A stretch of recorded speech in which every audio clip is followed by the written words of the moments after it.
The Catholic Church has lobbyists, the Boy Scouts have lobbyists, the AFL-CIO has lobbyists, Apple does, everybody has a lobbyist. No one knows the business of Washington lobbying better than Professor James Thurber. He helped write a report on lobbying reform for the American Bar Association and teaches a course to aspiring lobbyists at American University. Give us the crash course, Lobbying for Dummies. Definition of a lobbyist in the United States is someone who advocates for someone else and is getting paid for it. The fingerprints of lobbyists are all over daily life. They defeated plans to cap credit card interest rates. They made pizza count as a vegetable on school lunch menus. They wrote a lot of the health care reform law. Thurber estimates $9 billion is spent every year on lobbying and related advocacy. A top lobbyist can make millions. The influence business in Washington, D.C. is the third largest business after government and tourism. I think there's probably 100,000 people in the industry, not lobbyists specifically, but in the industry supporting all of that in Washington. And what do clients expect from their lobbyist? We asked Gary Lauer, CEO of a $150 million California firm called eHealth Insurance, a website that lets customers shop for health insurance from 180 companies. I was interested in getting some lobbyists, A, who had high credibility, and B, who could frankly get some doors open so that we could explain what the situation was and what we think the remedy would be. Specifically, Lauer was seeking to change the rules of health care reform so that low-income Americans can use government subsidies to buy insurance through companies like eHealth. I'll call you right back. Lobbyist Lanny Davis agreed to represent eHealth. What would you say is the good, the bad, and the ugly of lobbying in Washington, D.C.? The good is you meet interesting people, and certainly if it's a cause you believe in, you go to members of Congress and you can be passionate and truthful and do the opposite of what most people think lobbyists do. The bad is that most people think you're sleazy and you're doing something against the public interest. Davis founded Purple Nation Solutions, a PR firm that does lobbying. He's former White House counsel to President Clinton and friend to Hillary. His political connections date back to Democrat Bobby Kennedy and extend well past Republican George W. Bush. President Bush and I were fraternity brothers together in college. Despite our political differences, we were very close friends. Davis sees his role as an educator, teaching members of Congress about his clients' issues. The most important function a lobbyist provides is to provide facts and information. But first, they have to get their foot in the door. Hi, Congressman. How are you? The business of lobbying is shrouded in secrecy. Yeah, thank you. I'm You Lanny too. Davis, Congresswoman. Great to meet you. We were given rare access to the inner workings, There's more tools for communicating. You know, it's almost a different profession. including this networking event for lobbyists and their guests. I really don't specialize in any type of technology, but I specialize in helping those small technology companies through the process. You find that champion for your cause and you ride that for all it's worth. Our cameras were allowed along on actual lobby visits, being conducted most any time Congress is in session. Davis is such a familiar face in the halls of the Capitol, Republican Congresswoman Mary Bono Mack greets him with a kiss. Lobbyists do trade on, if you want to use the bad word, trade on friendships, but that's part of life. Excuse me, this is a Congresswoman. Mary Bono. Mary Bono. I'm Gary Lauer. Of course. How are you? So nice to see you. Do I ever ask a friend to do something contrary to their values, to their judgment on the facts? Never.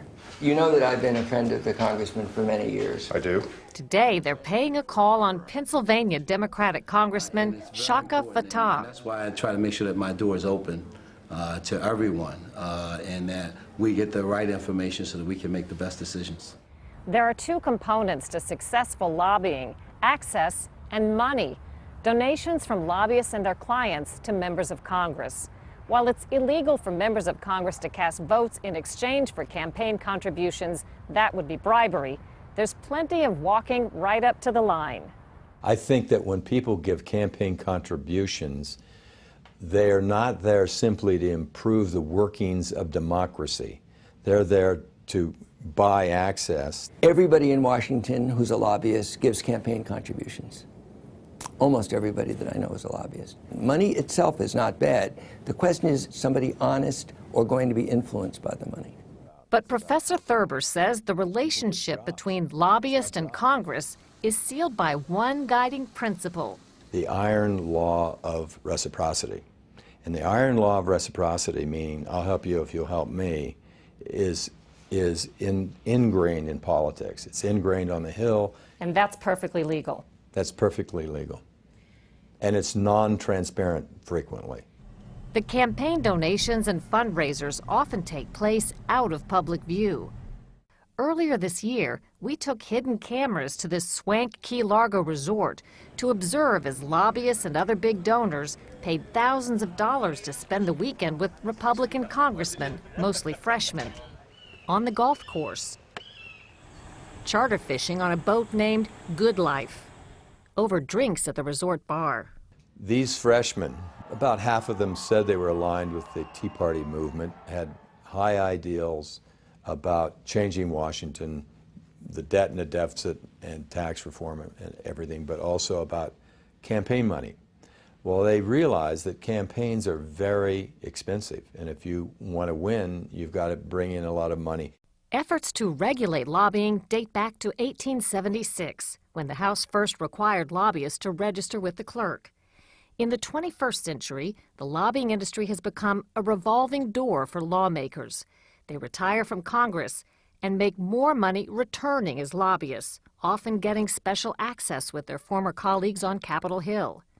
A study by the watchdog group Public Citizen found that 43% of the members of Congress who left office between 1998 and mid-2005 went on to register as lobbyists.